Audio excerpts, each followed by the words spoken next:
let's pull back the curtain on one of the most important pieces of tech behind the internet as we know it.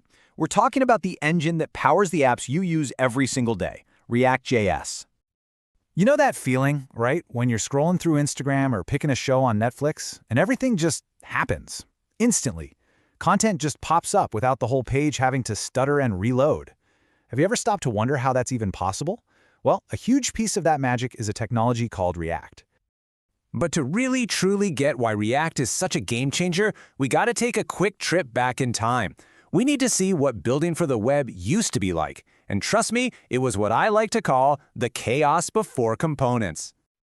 In the early days of the web, oh man, it was a nightmare. Just trying to keep what you saw on the screen in sync with the data behind it, it was a mess. Imagine this. Every time one tiny thing changed, like a new comment popping up or you clicking a like button, a developer had to go in and manually update every single part of the screen that was affected. It really was like untangling a giant tangled up knot of wires for every little change. So you had this huge contrast, right?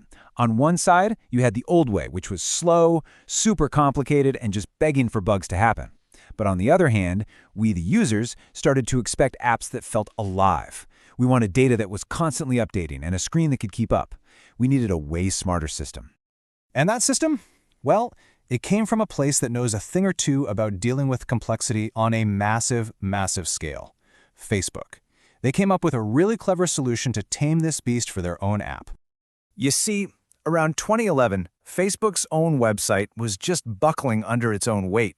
It was getting way too complex and slow for them to handle. So their engineers got to work. And a couple years later, in 2013, they released their internal fix to the world. They called it React.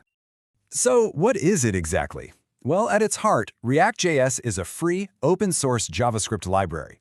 Its whole job is to help developers build user interfaces.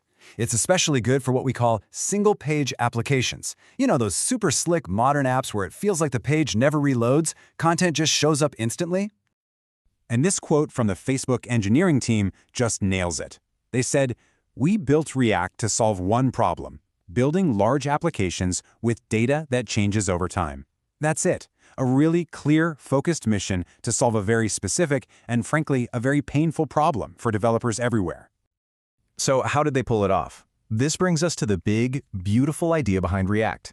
And honestly, the best way to understand it is to think about building with digital Legos. Okay, the most important word in the entire React universe is component. A component is just a self-contained, reusable piece of your screen. It could be a button, a search bar, a photo in a gallery, pretty much anything you can see. Just think of each one as its own little independent Lego block. And the process is just so simple and elegant. First, you build one little Lego block, let's say a like button. Then you can reuse that same exact block anywhere you need it, 100 times if you want.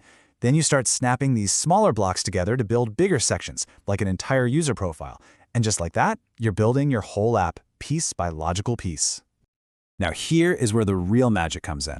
When some data changes, let's say the number of likes on a post goes up, React doesn't just freak out and rebuild the entire page. No way. It has this kind of lightweight blueprint of what the screen looks like. It quickly compares the new blueprint with the old one, finds the one tiny difference, that single Lego block that changed, and then only updates that exact little piece on the real page. It is incredibly efficient, and it's what makes React apps feel so blazing fast. So that's the how, right? That clever Lego-like magic. But now let's talk about the why. Let's look at React's role today and really understand why this approach now powers so much of the modern web. And here's the thing. I can almost guarantee you've used a React app in the last few hours. We're talking about absolute giants, like Instagram, Netflix, the New York Times, Airbnb, even WhatsApp Web. They all lean on React to deliver that fast, snappy experience we've all come to expect. I mean, when you add it all up, the benefits are just too good to ignore. Those reusable components mean developers can build things way faster and keep the look and feel consistent. The high performance means websites feel incredibly quick and responsive.